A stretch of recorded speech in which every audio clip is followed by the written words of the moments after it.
Good morning students, ये आपका part 1 video chapter का पार्ट 1 वीडियो में आज हम लोग चैप्टर शुरू करने वाले हैं द्विघात समीकरण यानी कि क्वाड्रेटिक इक्वेशन।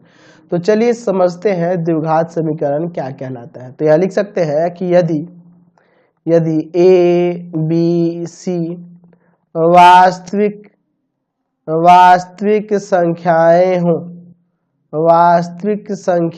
हो तथा a नॉट इक्वल टू 0 तो ax square plus bx plus c बराबर 0 के रूप का कोई भी समीकरण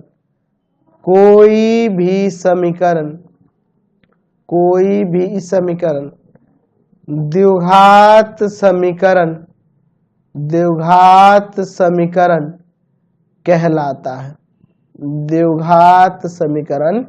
कहलाता है। यानी कि अगर कोई समीकरण ax square plus bx plus c बराबर 0 के रूप में दिया हो और जहां a b c belongs to r, यानी कहने का मतलब कि a b c क्या है, वास्तविक संख्याएं हैं, रियल नंबर है, तथा a नॉट इक्वल टू 0 ये ध्यान रखना कंडीशन। क्योंकि अगर a 0 हो गया, मान लो यहाँ a 0 हो गया, तो 0 के साथ जब x स्क्वायर गुना करेगा तो यह तो आपका गायब हो जाएगा, बच जाएगा bx प्लस c बराबर 0। तो इसका घात तो 2 नहीं रहा, इसका घात 1 रह गया, यानी कि यह तो रैखिक समीकरण बन गया।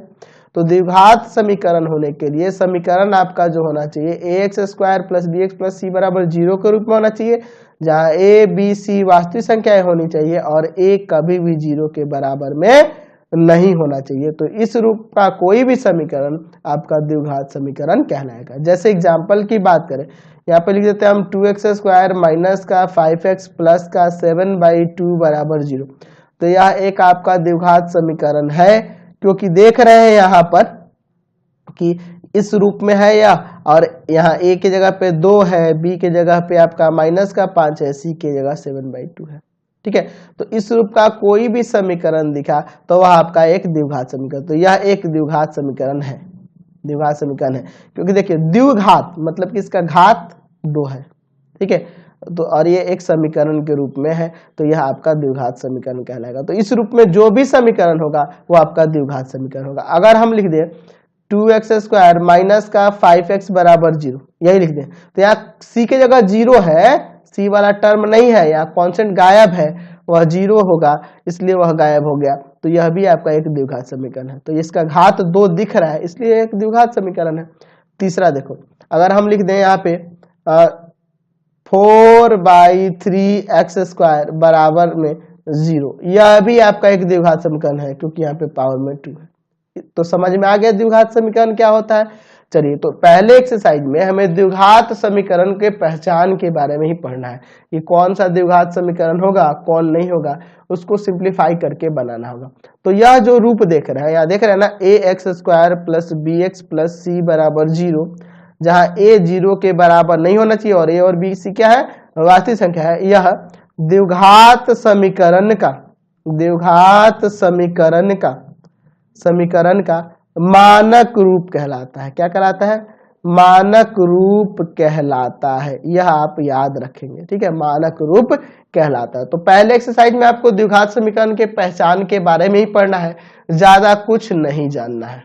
चलिए, तो प्रश्नावली 4.1 पे चलते हैं सीधे। जांच कीजिए कि निम्नलिखित समीकरण द्विघात समीकरण है या नहीं है। तो बहुत ही सिंपल है, चलिए ये करके समझते हैं। यहाँ पे सिंप्लीफाई करना होगा और देखना होगा द्विघात समीकरण के रूप में है कि नहीं, यानी कि ax square plus bx plus c बराबर 0 के रूप में है कि नहीं। चलिए इसको देखते हैं। चलो यार, बराबर में दिया है x माइनस 1 इंटू में x प्लस 3। चलिए यहाँ इंटू करो तो हो जाएगा x स्क्वायर प्लस का x माइनस का 2x और माइनस का 2। इधर होगा x स्क्वायर प्लस का 3x माइनस का x और माइनस का 3। तो x स्क्वायर तो कट जाएगा यार, माइनस का x माइनस 2 और यहाँ पे आ गया 2x माइनस 3। इन दोनों को भी इधर लेके आते हैं, माइनस का x माइनस का 2 माइनस का 2x प्लस का 3 बराबर 0, यानी माइनस का 3x प्लस का 1 बराबर 0। तो यह एक द्विघात समीकरण के रूप में नहीं है ना, नहीं है, यह एक रैखिक समीकरण का रूप दिख रहा है ना, घात में एक ही है यहाँ। चलिए इसका सेकेंड नंबर देखो, सेकेंड नंबर दिया हुआ है x माइनस 2 का होल स्क्वायर प्लस में 1 बराबर 2x माइनस 3। x माइनस 2 का होल स्क्वायर लगाओ, x square minus 2 into X into 2 plus 2 का स्क्वायर है ना, और प्लस में 1 इक्वल टू में 2x माइनस 3। देखो एक्स स्क्वायर माइनस का 4x और यहाँ देखो 2 का स्क्वायर 4 1 5 हो जाएगा, और उन दोनों को भी इधर लाते हैं, माइनस का 2x प्लस का 3 बराबर 0। तो एक्स स्क्वायर माइनस का 6x प्लस का 8 बराबर 0। ये द्विघात समीकरण के रूप में है ना, तो हाँ यह द्विघात समीकरण के रूप में है। चलिए इसमें का थर्ड नंबर देखते हैं, एक एक करके सब देख लिया जाए। x इंटू एक्स प्लस 1 और प्लस में 8 बराबर में दिया है x प्लस 2 इंटू में x माइनस 2। तो यहाँ तो इंटू करना होगा, एक्स स्क्वायर प्लस का x प्लस का 8। यहाँ देखो एक बार प्लस में एक बार माइनस में है, तो एक्स स्क्वायर माइनस 2 का स्क्वायर, एक्स स्क्वायर कट गया, x प्लस 8 और देखो माइनस 4 होगा, यहाँ 2 का स्क्वायर माइनस, यहाँ देखो माइनस में है ना, तो माइनस 4 इधर आके प्लस का 4 हो जाएगा, यानी कि x प्लस 12 बराबर 0। तो यह भी द्विघात समीकरण के रूप में नहीं दिख रहा है, क्योंकि यह घात में आपका 1 है, यह एक रैखिक समीकरण का रूप है ना। चलिए इसमें का 4 नंबर देखते हैं, 1 का 4 नंबर दिया है x माइनस 3 और इंटू में 2x प्लस 1 बराबर में x इंटू एक्स प्लस 5। तो इंटू करोगे तो यहाँ पे आ जाएगा 2x स्क्वायर प्लस में x माइनस का 6x माइनस का 3, ठीक है। चलिए और बराबर में हो जाएगा एक्स स्क्वायर प्लस का 5x, इन दोनों को इधर लाते हैं, 2x स्क्वायर माइनस का 5x हो जाएगा ना यहाँ पे, और माइनस का 3, इन दोनों को लाते हैं, माइनस का x स्क्वायर माइनस का 5x बराबर 0। तो एक्स स्क्वायर माइनस का 10x हो जाएगा और माइनस का 3 बराबर 0। तो यह भी द्विघात समीकरण के रूप में है ना, तो हाँ यह भी द्विघात समीकरण के रूप में है। चलिए इसमें का 5 नंबर देखते हैं। 5 नंबर में दिया है x इंटू 2x प्लस 3 और बराबर में है आपका एक्स स्क्वायर प्लस 1। यहाँ इंटू करोगे तो 2x स्क्वायर प्लस का 3x, 2x स्क्वायर प्लस का 3x, इसको इधर लाओ, एक्स स्क्वायर माइनस 1 बराबर 0। इसमें से इसको घटा देंगे, एक्स स्क्वायर प्लस का 3x माइनस का 1 बराबर 0। तो यह भी द्विघात समीकरण के रूप में हो रहा है, क्योंकि घात में इसके 2 है, महत्तम घात 2 है। चलिए इसमें का 6 नंबर देखो, दिया हुआ है एक्स स्क्वायर प्लस का 3x प्लस का 1 बराबर में x माइनस 2 का whole square, X square plus का 3x प्लस का 1 बराबर में हो जाएगा X square minus 2 into X into 2 plus 2 का स्क्वायर प्लस 2 का स्क्वायर। तो एक्स स्क्वायर काट दो, 3x प्लस 1 बराबर माइनस का 4x प्लस का 4, एक तरफ करते हैं, 3x प्लस 1 प्लस का 4x माइनस का 4 बराबर 0। तो 7x माइनस 1 बराबर 0। तो यह भी द्विघात समीकरण के रूप में नहीं हो पा रहा है, समझ गए। चलिए इसमें का 7 नंबर देखते हैं, 7 नंबर। तो इसको तो सिंपल इंटू ही कर देते हैं, एक्स स्क्वायर माइनस का एक्स प्लस का एक्स माइनस का 1, नहीं तो ए स्क्वायर माइनस बी स्क्वायर भी फॉर्मूला लगा सकते थे, ठीक है, ए प्लस बी माइनस बी के फॉर्म में है ना। तो यहाँ भी इंटू करो, एक्स स्क्वायर प्लस का 3x प्लस का 2x है ना, और प्लस का 6, यह तो कट जाएगा और यहाँ भी x से माइनस x कट जाएगा, माइनस का 1 बराबर में 5x, ठीक है, और प्लस में 6।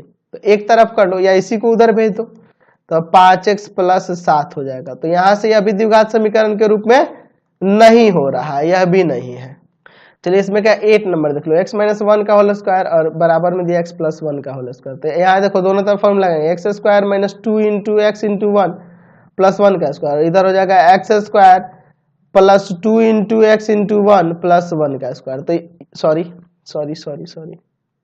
चलिए कुछ टेक्निकल प्रॉब्लम हो गई थी, एक्स स्क्वायर से एक्स स्क्वायर, 1 के स्क्वायर से 1 स्क्वायर, यहाँ पे देखो माइनस का 2x बराबर में प्लस का 2x, इधर लाओ तो माइनस का 4x बराबर 0। यह भी आपका रैखिक ही समीकरण के रूप में दिख रहा है, द्विघात यह भी नहीं हो रहा है, ठीक है।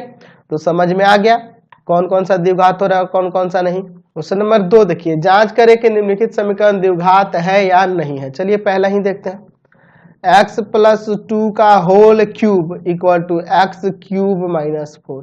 तो देखो यहाँ a प्लस बी का होल क्यूब का फॉर्मूला पता है ना, a क्यूब प्लस में b cube plus 3a square b plus 3ab square, फॉर्मूले पे सेट कर रहा है, x का क्यूब प्लस 2 का cube plus 3 X square into 2 plus 3 X into 2 का स्क्वायर। या फॉर्मूला लगा दिए a प्लस बी का होल क्यूब का, a cube plus B cube plus 3a² b plus 3ab square, और बराबर में है आपका एक्स क्यूब माइनस 4। तो यह एक्स क्यूब कट जाएगा।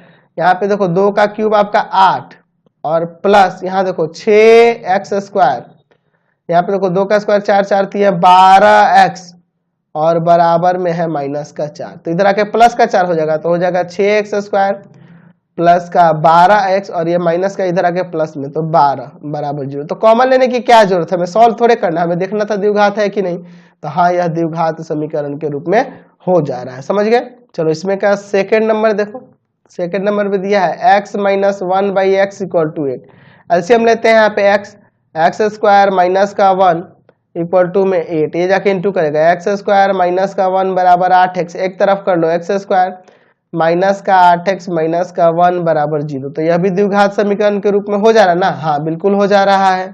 तीसरे को चेक करने की जरूरत ही नहीं है, यह ऐसे ही नहीं है क्योंकि यहाँ रूट x दिया है, तो रूट x नहीं होना चाहिए, क्योंकि देखो यहाँ रूट हटाओगे तो x का पावर 1/2 ना होगा, यहाँ रूट हटेगा तो पावर में 1/2 आएगा, तो 1/2 यहाँ पे क्या होना चाहिए था, पावर में धनात्मक पूर्णांक होना चाहिए था ना। चलिए, तो यह आपका एक बहुपद ही नहीं है, और बहुपद नहीं है इसलिए समीकरण के रूप में भी नहीं होगा। एक्चुअल में आपको पता है ना कि द्विघात बहुपद भी x² plus bx plus c के रूप में होता है इस तरह से। अब वही बराबर में बस 0 लग गया तो यह समीकरण बन जा रहा है, ठीक है।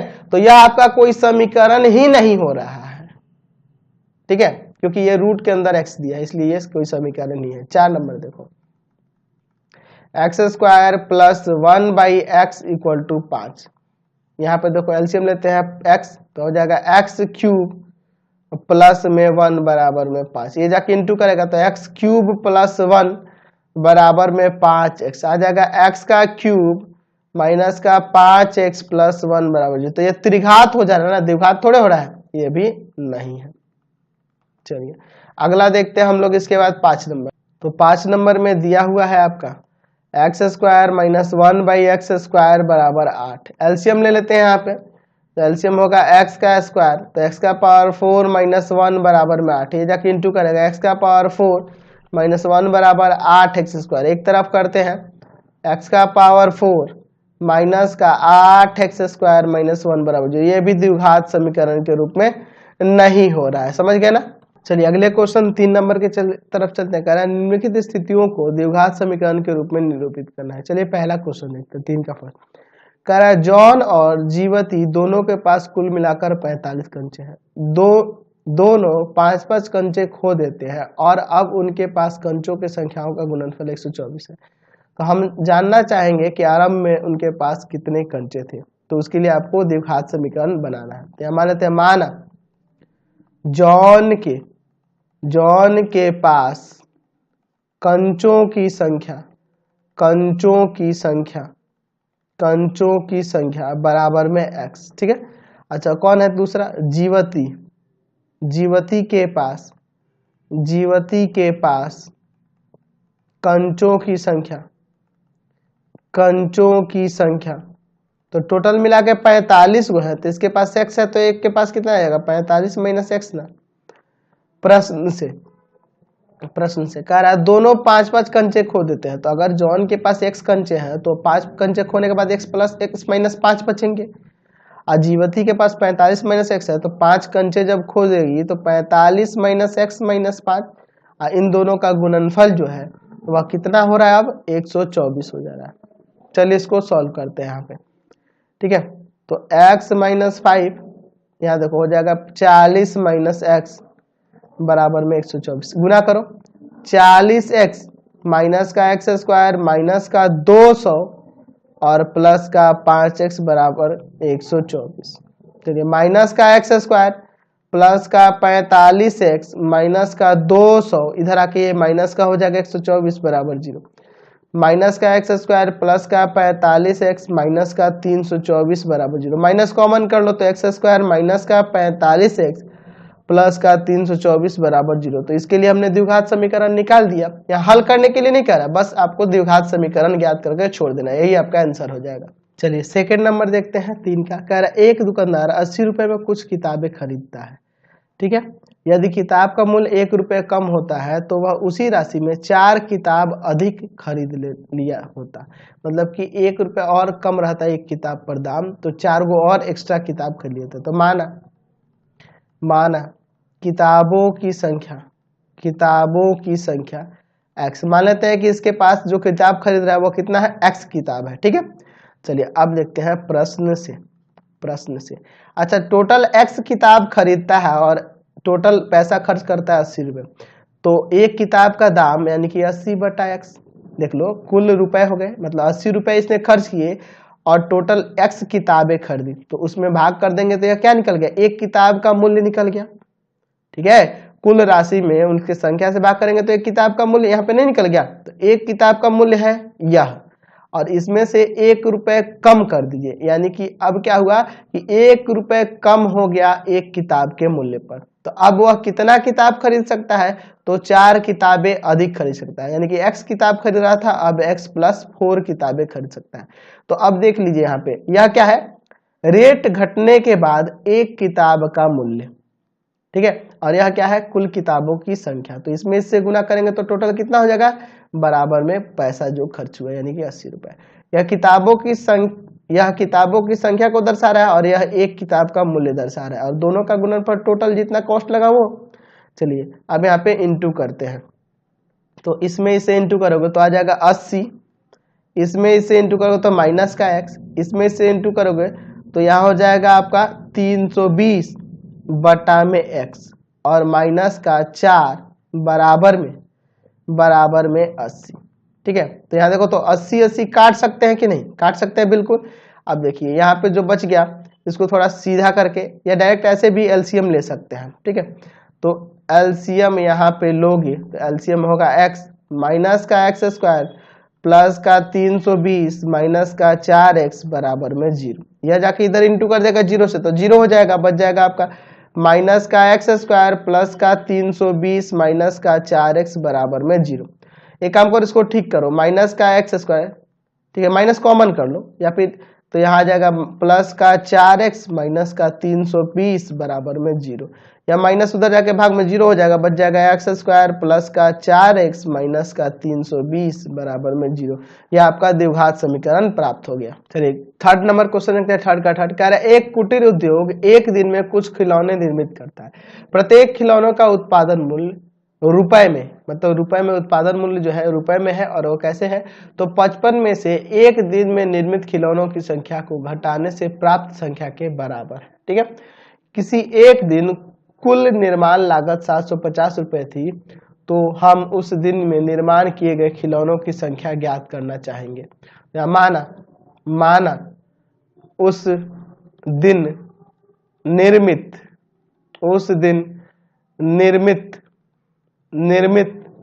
खिलौनों की संख्या बराबर में x, मान लेते हैं कि x खिलौने बने प्रश्न से।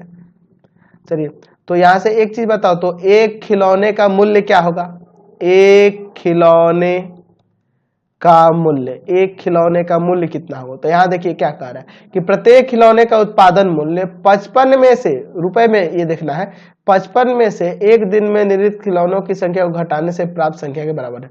तो 55 में से निर्मित खिलौनों की संख्या यानी कि x घटा देंगे तो इसका रुपए में यह मूल्य है, एक खिलौने का मूल्य। ठीक है, अब प्रश्न से, तो यह खिलौनों की संख्या और एक का मूल्य इतना, तो इन दोनों में गुना कर दोगे तो टोटल आपका खर्च आ जाएगा, जो निर्माण लागत है 750, क्योंकि यह है खिलौनों की संख्या और ये एक खिलौने का मूल्य, गुना होगा तो टोटल कॉस्ट नहीं आ जाएगा।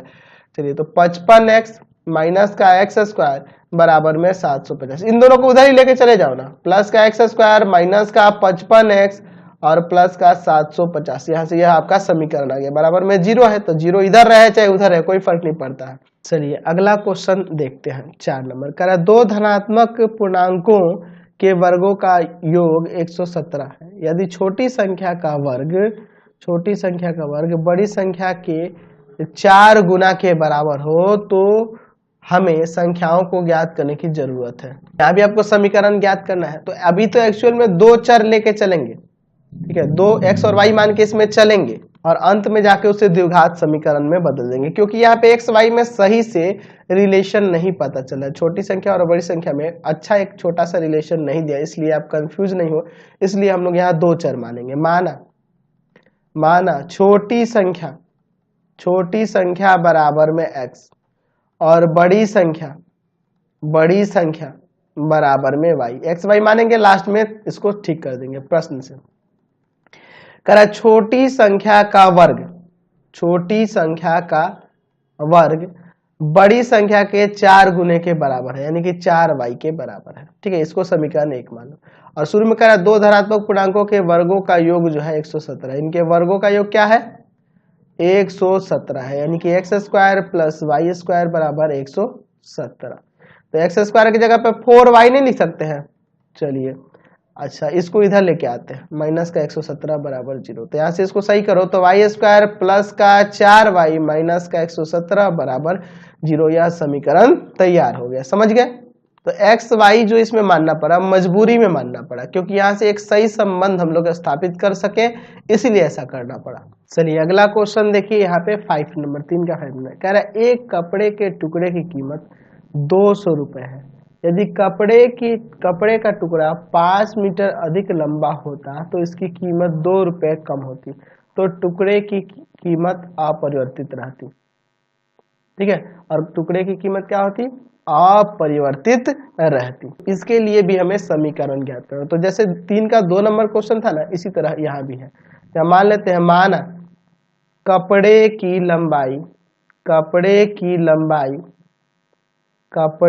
लंबाई बराबर में x मीटर, मान लेते हैं x मीटर लंबा कपड़ा खरीदे प्रश्न से। अच्छा 200 रुपए में लग रहा है टोटल खरीदने में, तो 1 मीटर कपड़े का मूल्य क्या होगा, तो 200 और बटा में x, टोटल कॉस्ट और बटा में जितना कपड़ा लिए उसे भाग करेंगे तो 1 मीटर कपड़े का मूल्य आ गया। यह जो है 1 मीटर कपड़े का मूल्य हो गया। अब इसमें से अगर हम 2 रुपए रेट कम कर दिए, यानी कि हर 1 मीटर पर 2 रुपए कम हो गया यह रेट, तो अब कपड़ा कितना मिल जा रहा है, 5 मीटर और अधिक प्राप्त हो जा रहा है, यानी कि x मीटर था, अब इसको मिल जाएगा x + 5। तो यह कपड़े की कीमत है, 1 मीटर कपड़े की कीमत कॉस्ट घटने के बाद, कीमत घटने के बाद, ठीक है, और कीमत घटने के बाद इसको मिल जा रहा है जितना 200 रुपए था उसी पैसे में, देख रहे हैं ना, कीमत अपरिवर्तित रह रही है, यानी कि उसी पैसे में 5 मीटर अधिक कपड़ा मिल जाता है। यानी कि यह कपड़े की लंबाई और यह 1 मीटर कपड़े का दाम, दोनों का गुणनफल यानी कि कपड़े का जो मूल्य है, यानी कि 200। चलिए इसको सॉल्व करते हैं। अभी देखे थे ना पिछला क्वेश्चन इसी टाइप का था, सेम वही आ गया। इंटू करो 200, इसमें से इंटू करो 2x माइनस का, इसमें से इंटू करो तो हो जाएगा आपका 1000 बटा में x, और इसमें से इंटू करो तो माइनस का 10 बराबर में 200। 200 काट देते हैं, यहाँ एलसीएम लेते हैं, x माइनस का 2x स्क्वायर प्लस का 1000 माइनस का 10x बराबर में 0। यह जाके इंटू कर देगा 0 हो जाएगा, बच जाएगा माइनस का 2x स्क्वायर माइनस का 10x और प्लस का 1000 बराबर में 0।